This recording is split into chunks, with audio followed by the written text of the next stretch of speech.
We are 1 week into the NFL season. There's already a major controversy brewing. It's about grass. So on Monday, star quarterback Aaron Rodgers made his much-hyped debut for the New York Jets, but just 4 plays into his Jets career, he tore his Achilles tendon and will be out for the remainder of the season. It's a huge disappointment for Rodgers, cursed Jets fans, and frankly, everyone who cares about football, because his switch from the Packers to the Jets was the #1 storyline going into the season. But it also reignited a long simmering debate about whether the NFL needs to make all of its fields grass instead of artificial turf in the name of player safety. MetLife Stadium in New Jersey, where Rodgers got injured, has artificial turf that players have criticized for years, saying that leads to more injuries than grass fields.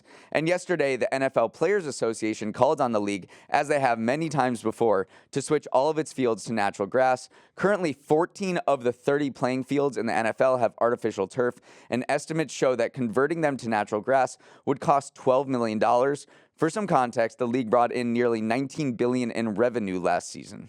That's what a lot of people are pointing to, in this number, saying it would cost so much less money to just make the players happy, make the players safer. And there is data out there that shows turf is worse for players than grass. I mean, last year, the injury rate was 37% higher on turf. But where these kind of arguments are meeting a stone wall is the fact that in 2021, for some reason, there was no statistical difference between turf and grass injuries. And it was just a statistical anomaly. Literally every other season has seen differences, but for 2021, for whatever reason, there wasn't. And so the NFL has been able to point to that season and say, listen, is it really dangerous? Is it more dangerous? We have this data set that shows it's not. So it's been a really long simmering debate, but I think having Aaron Rodgers, the biggest storyline, as you mentioned, this could kick it into high gear. And Roger Goodell went on ESPN yesterday and kind of defended the NFL's hesitance to kind of mandate this, saying that like all the science isn't in yet. We want to make a decision based on science.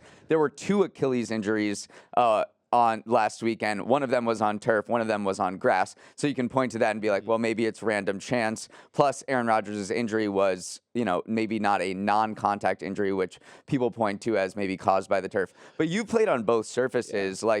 What is the reason, just for people who may not know, why turf is maybe worse for, or will likely lead to injury more? It just doesn't release the cleat as naturally as grass. So sometimes it just adds a little bit of extra friction sometimes, which can be all the difference in these non-contact injuries. But also I was looking into why are turf fields better in some cases. Obviously, there's the weather portion. Sometimes it's hard to grow grass in certain places, but also in stadiums that share fields with MLS teams, for instance, like Seattle, the constantly changing the lines back and forth between soccer and football would take a toll on real grass. So Seattle's probably saying listen, there's a reality of what we have to host. And if we're constantly scrubbing lines on and off, it's going to hurt the grass. So there are some pushbacks on maybe some stadiums do deserve turf.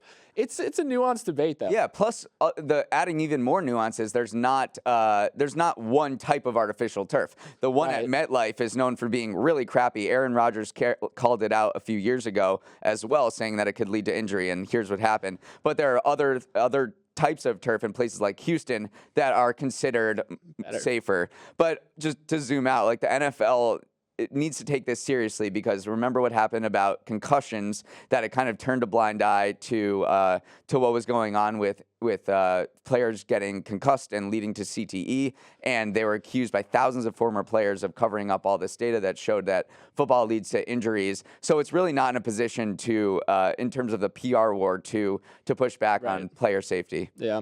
Hey, thanks for watching. And if you want more Morning Brew Daily, make sure to hit that subscribe button. And also check out the rest of our episodes wherever you get your podcasts. New episodes drop at 7 a.m. Eastern, Monday through Friday, and you can email us at morningbrewdaily@morningbrew.com.